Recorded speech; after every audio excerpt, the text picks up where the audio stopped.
আগামীকাল রাত 10টায় উন্নত চিকিৎসার জন্য যুক্তরাজ্যে যাচ্ছেন বিএনপি চেয়ারপারসন বেগম খালেদা জিয়া। কাতারের আমিরের পাঠানো এয়ার অ্যাম্বুলেন্সে তিনি যুক্তরাজ্যে যাচ্ছেন বলে জানান তার ব্যক্তিগত চিকিৎসক ও বিএনপির স্থায়ী কমিটির সদস্য অধ্যাপক ডাক্তার এজেডএম জাহিদ হোসেন। সোমবার দুপুরে গুলশানে বিএনপি চেয়ারপারসনের কার্যালয়ে সংবাদ সম্মেলনে তিনি জানান, বেগম জিয়া তার সুস্থতার জন্য দেশবাসীর দোয়া চেয়েছেন। বলেন, এয়ার অ্যাম্বুলেন্সে 6 জন চিকিৎসক বেগম জিয়ার সঙ্গে থাকবেন।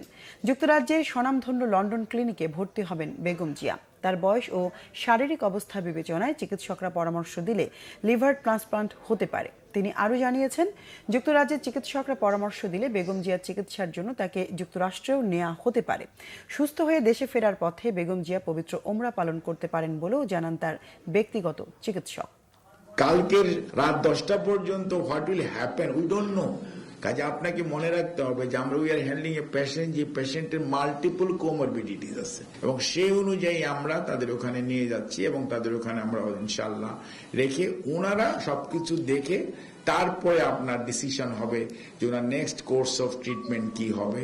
আর আমেরিকা যাওয়ার কথাটি যেটি বলেছে, আমরা ডেফিনেটলি যদি আমরা ওখানে ওরা সুপারিশ করে যে ইয়েস সিনিস বা এটা ওখানে বা জন হপকিন্স তাদের এখানে নাই, বাইরে নিয়ে যেতে হবে, তখন হয়তো দেওয়ার একটা প্রশ্ন আছে।